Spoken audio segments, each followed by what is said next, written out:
Wadhi aluora ma Keroka e tong' mar kauntis ma Kisii kod Nyamira kama Tulo nomuochie.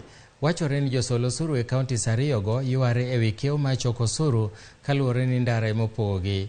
Wach kiewo ma Kisii kod Nyamira osejuolo twak kod ng'ur kaka koro Crispin Otieno lero achiel kachiel kowuok e kaunti ma Kisii. Crispin Otieno, inyalo nyisowa ni in kama nade nikech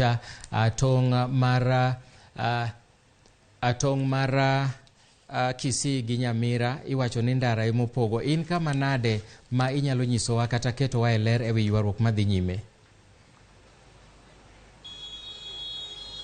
Awinji Milton, mana kaka iwacho, antiere e boma ma Keroka, mantiere e tong' mar Kisii kaachiel kod kaunti no ma Nyamira. Kama okinyi ma kawuono ne waneno ka ne nitiere lweny mager ahinya mane omuoch e boma ni ma Keroka, koa jogo magin josol osuru mawuok e kaunti ma Nyamira ne orakore gi jowadgi mawuok e kaunti ma Kisii to kane gibiro choko osuru bath ndara gi toke koni. Milton, mana kaka inyalo neno, Keroka en boma no ma nitiere tong' mar kaunti ma Kisii gi Nyamira, kendo ndara ni ema opogo kauntis ariyogo.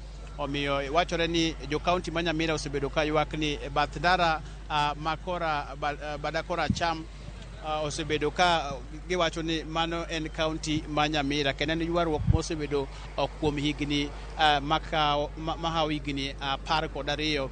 Kata kamano okinyi ma kawuono ne lweny nomuoch kendo nochuno obila mondo oti kod iro malungo wang' mondo mi gikel kwe e bomani ma Nyamira, e bomani ma Keroka. Adwa ni mondo anyisi mana moko kuom obila ma ochopo ka ma oket karobgi mar neno ni kwe oduogo e bomani ma Keroka.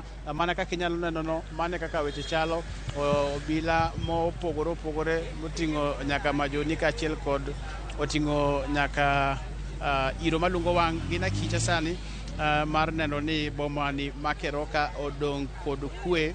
Kendo gino mane one okinyi ma kawuono ochuno nyaka jatend obila ma kaunti ni mano koting'o OCPD ma Masaba North kaachiel kod nyawadgi ma Masaba South nochopo e gwengegi kata e bomani ma Keroka mar timo twak kod moko kuom jotelo mopogore ma awuok e kaunti ma Kisii kaachiel kod jowetegi ma awuok e kaunti ma Nyamira. Kata kamano wayudo report ni nyaka sani jogo ma jotelo migeno ni moting'o nyaka MCA mano bed ni chopo e romono no ong'ado ni okang' ne gitim romono ni mar gin kod ratiro mar choko osuru kama ne ywaruok omuoche no.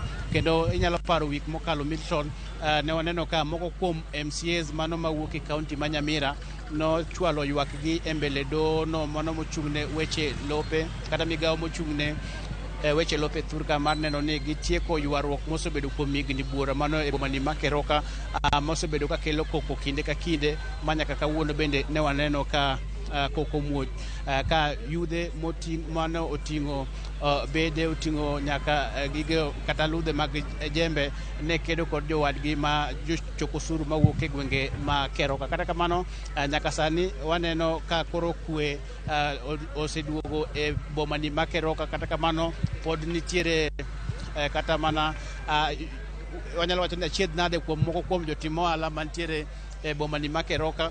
Kendo gima nyaka sani warito en mana ni jotend obila man timo romono mondo ka ang' gitieko romo ma onego bed ni chakore dakika machuok kowuok sani. Ka ang' gitieko, ang' ne gitwak kod jofwamb weche kaluwore kod gino mano muoch e bomani ma Keroka. Kendo toke kana ang' wanyisu ni jotelogo wacho ang'o kaluwore kod wach mar ywaruok mano mar kiewo mantiere kata ywaruok mar tong' mar kaunti ma Kisii kaachiel kod kaunti no ma Nyamira. Milton.